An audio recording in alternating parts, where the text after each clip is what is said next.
A ver, en el caso de los problemas que hay en la zona, no es que las petroleras aprovechan los conflictos, las petroleras construyen los conflictos y los construyen, diría que deliberadamente, con conocimiento de causa. Y eso les permite navegar con una serie de impunidad y con una capacidad de seducción y chantaje brutales, ¿no?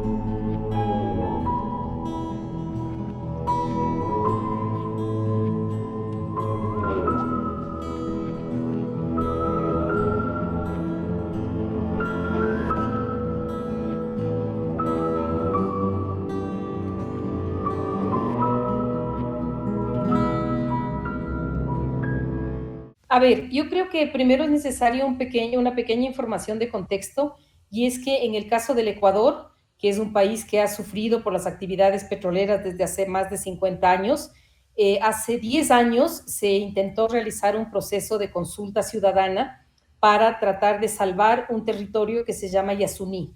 Este territorio es un territorio indígena, incluyendo de pueblos en aislamiento voluntario, pero además tiene el régimen de conservación más fuerte del país e internacional. Es parque nacional, es reserva de la biosfera, es decir, es una zona como muy importante. Y fue adquiriendo cada vez más importancia porque sobre este territorio se hicieron estudios, por ejemplo, de biodiversidad, y se encontraron los indicadores de biodiversidad más altos, no solo del Ecuador, sino del mundo. Entonces, cada vez se sumaban razones para esta conservación.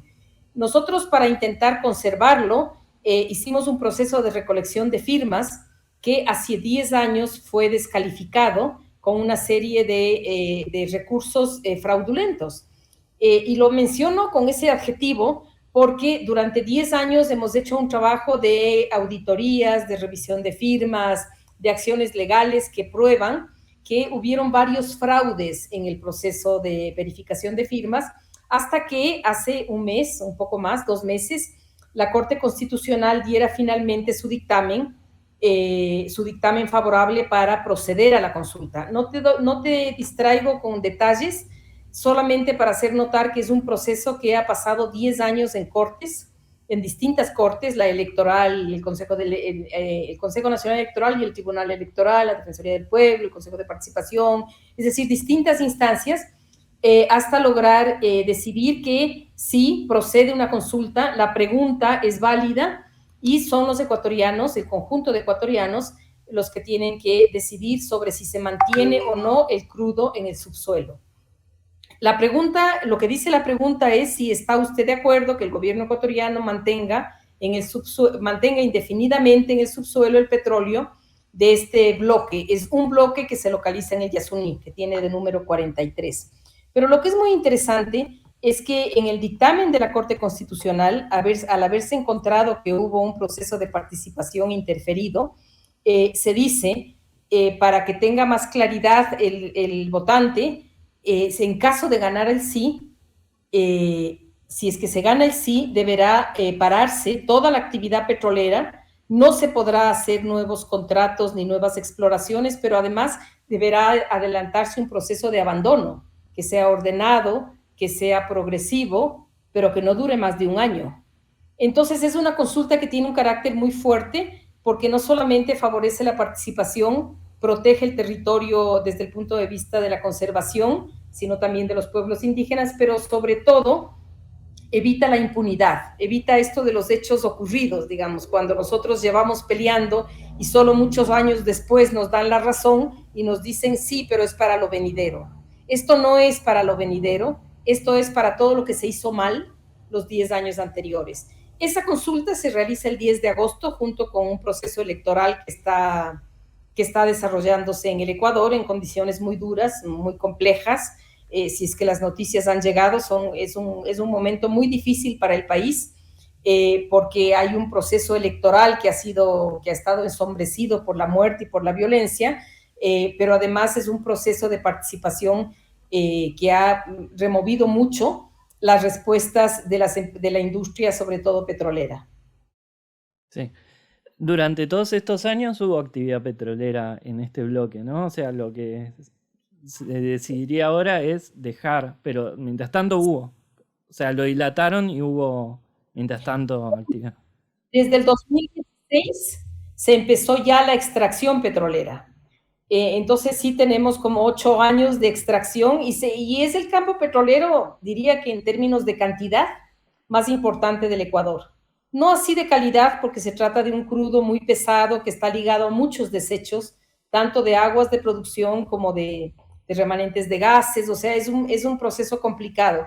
Esto es lo que hace que la campaña por el no, porque la idea es que se siga explotando, es muy fuerte y lo que se argumenta es que el perjuicio para el país va a ser muy alto.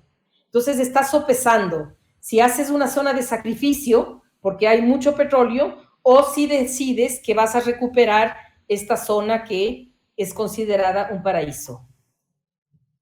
Sí, de todas maneras yo pienso que aunque fuera el mejor petróleo del mundo y dadas las circunstancias de la crisis ecológica y climática actual, ya no debería estar en discusión eso. Sin embargo, siguen habiendo argumentos, e incluso el argumento económico, no sé cómo lo ves vos, eh, a largo plazo termina siendo antieconómico destruir el planeta por todos los pasivos ambientales que se producen, los daños a la salud, los daños a las comunidades, todo eso también tiene su componente económico, ¿no?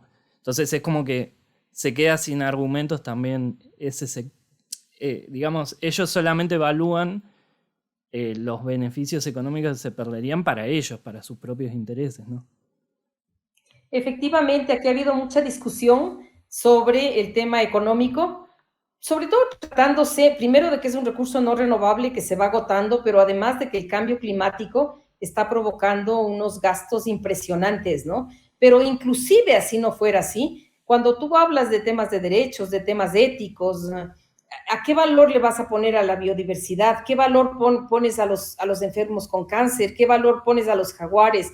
Entonces, esa discusión en esos niveles éticos se está dando en estos momentos en el Ecuador. Correa puso esta especie de competencia entre un plan A y un plan B, pero realmente siempre le dio mucho más vuelo al plan B, que era el plan petrolero. Él decía, está bien, si nos dan la mitad de lo que vamos a perder, podemos avanzar con la idea de no extraer ese crudo. Sin embargo, a pesar de esa declaración, él invirtió en adelantar toda la infraestructura petrolera. Uno debe saber que cuando uno quiere sacar un bloque a concesión, y ya lo saca, lo licita, tiene la empresa y va a empezar a hacer trabajos, ese bloque no empieza a funcionar sino hasta después de unos 5 años o más, porque es necesario construir infraestructura, hacer tuberías, sacar permisos. En el caso del bloque ITT, cuando se lanzó esta iniciativa del plan A y el plan B, realmente se puso tanto dinero en el B, que cuando cayó la iniciativa ya estaba construido todo, ya estaba construida casi toda la infraestructura. Entonces, la gente lo vive como un engaño, ¿no? Pero de todas maneras fue un tiempo muy importante para reflexionar sobre a qué le apostábamos como país. ¿Queríamos la conservación o queríamos seguir sacando el petróleo? Y la población se educó, se concientizó, le dio valor a aquellas cosas que solo tienen precio. Sí. Durante estos años que dijiste que hubo actividades petroleras desde el 2016, creo que me dijiste, ¿qué daños se han producido en el Yasuní, en todo ese bloque, mejor dicho, que se hayan podido constatar? Bueno, la verdad es que es difícil constatar todo lo que hay porque se volvió un tema casi un secreto de Estado, el tema de la operación, y no se podía entrar a verificar. Pero claro, el gobierno argumenta que son pocos daños, están muy concentrados. Nosotros argumentamos que son daños expansivos porque han implicado, primero, la presencia de terceros en los territorios, y esta es la razón por la que nos empeñamos tanto en esta campaña, estarían ya a punto de perforarse unos pozos que afectan directamente sobre donde se han visto pueblos en aislamiento voluntario. Son operaciones que instalaron reguladores que tienen un ruido impresionante, o sea, se afecta mucho el tema de los pueblos que allí habitan, de la cacería, se afecta mucho a las otras especies, a los seres no humanos.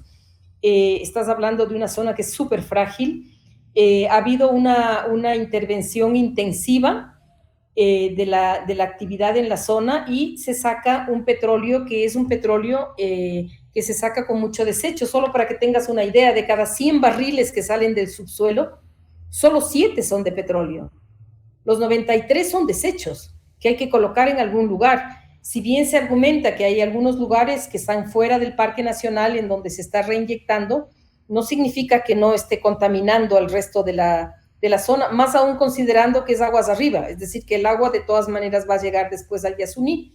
Y entonces los efectos por estas aguas, estas aguas tóxicas que se llaman de formación son gigantescos, los efectos del ruido son gigantescos, y yo diría que, siendo que no es un impacto ambiental, es un impacto que debemos considerar, ha provocado prejuicios por temas de corrupción brutales. Si algo se relaciona a las actividades extractivas es a la corrupción. ¿Por qué? Porque la corrupción se realiza sobre un algo material, sobre una compra de bombas, una compra de tubería, una compra... Esos pequeños o grandes sobreprecios que se colocan en cada actividad son prejuicios directos para el Estado, y se calcula que en los últimos 10 años el prejuicio solo en temas petroleros ha sido entre 15,000 millones de dólares y 21,000 millones de dólares. Para ponerlo, todo es mucha cantidad, pero para ponerlo en escala, estos campos que son tan productivos, se había previsto que iban a tener un rendimiento de 5,000 millones para el Estado. Es decir, ya a estas alturas hay un prejuicio 4 veces mayor o 5 veces mayor, según la cifra que tomes. En esta zona hay mucha, digamos, como es parque nacional, todo el proceso de extracción de madera es ilegal, pero hay una tala ilegal de material forestal, ¿no? O sea, de árboles, de especies vivas, que se llama madera, y que le llaman pues madera. Y el tema es que la propia industria, con la construcción de carreteras o en la construcción de las plataformas, crea las condiciones para que sea más fácil la acumulación de esos productos que van a ser después negociados en mercados ilegales. Muy cercano ahí empieza a haber algo de minería ilegal, y eso también es preocupante. Y creo que son los principales problemas. Ahora, si tú piensas que la actividad petrolera te provoca enclaves petroleros, tienes que ver que hay una serie de impactos que no necesariamente son ambientales, aunque también lo son en muchos sentidos, sino también sociales, ¿no? O sea, tú tienes un aumento de consumo de alcohol, un problema de prostitución, problemas de violencia muy grandes. Y los problemas de violencia han afectado directamente a los pueblos en aislamiento voluntario, porque cuando hay encuentros, los encuentros siempre terminan con muertos, sobre todo del lado de los pueblos aislados. Ahora, en materia de obligaciones internacionales, el Ecuador es de los países que firma primero todo convenio internacional, sobre todo los ambientales. Hemos firmado todos los que te puedas imaginar. Y claro que tenemos el derecho a la consulta. Yo no creo que sea una gran cosa. Digamos, creo que es muy importante que los pueblos sean consultados, pero creo que se ha vuelto en un recurso que es más una formalidad, que no es una consulta, que es un proceso informativo, que no tiene valor vinculante y que lo que hace es fomentar unos procesos de división interna dentro de las comunidades. Sin embargo, a diferencia de estos procesos locales de consulta que están fijados en el 169 y que nosotros lo tenemos reforzados a los del 169 en nuestros dictámenes constitucionales, es mucho más fuerte el de la consulta ciudadana, porque el de la consulta ciudadana es inmediato y obligatorio. Y porque en el de la consulta ciudadana se evita lo que ha pasado históricamente, y es que tomen el nombre de todos para provocar la destrucción del territorio de algunos. A ver, yo creo que más que la gente de Ecuador, a mí sí me parece muy importante que la gente en general de Latinoamérica y del mundo sepan que en Ecuador se está tomando unos pasos que bien podrían ser un primer paso hacia un mundo post-extractivista, y lo está haciendo con un recurso fuerte, que es un recurso fuerte porque es con la participación ciudadana de todos y de todas, pero que es además con este poder de analizar lo que ya pasó y de enfrentar el hecho de que esos territorios que han sido sacrificados tienen que ser reparados. Enfrentar el hecho de que esas comunidades que han sido violentadas en sus derechos tienen que ser, sus derechos tienen que ser cubiertos. Lo primero que nosotros proponemos se haga una vez que salga la consulta es un informe para saber cómo se cumple o no se cumple los derechos económicos, sociales, culturales y ambientales de las poblaciones locales. Porque lo que sucede en los territorios extractivos es que las empresas cubren o aparentemente cubren esos roles y con eso chantajean a la gente y con eso encubren situaciones de empobrecimiento masivo y evitan que digamos, de alguna manera hacen una especie de blindaje para que la gente pueda hacer los reclamos en donde tiene que hacer los reclamos. De salud, en los ministerios de salud. De educación, con los ministerios de educación. A las poblaciones de las zonas de sacrificio se les somete a hacer renuncias por el cumplimiento de sus derechos y eso tiene que parar.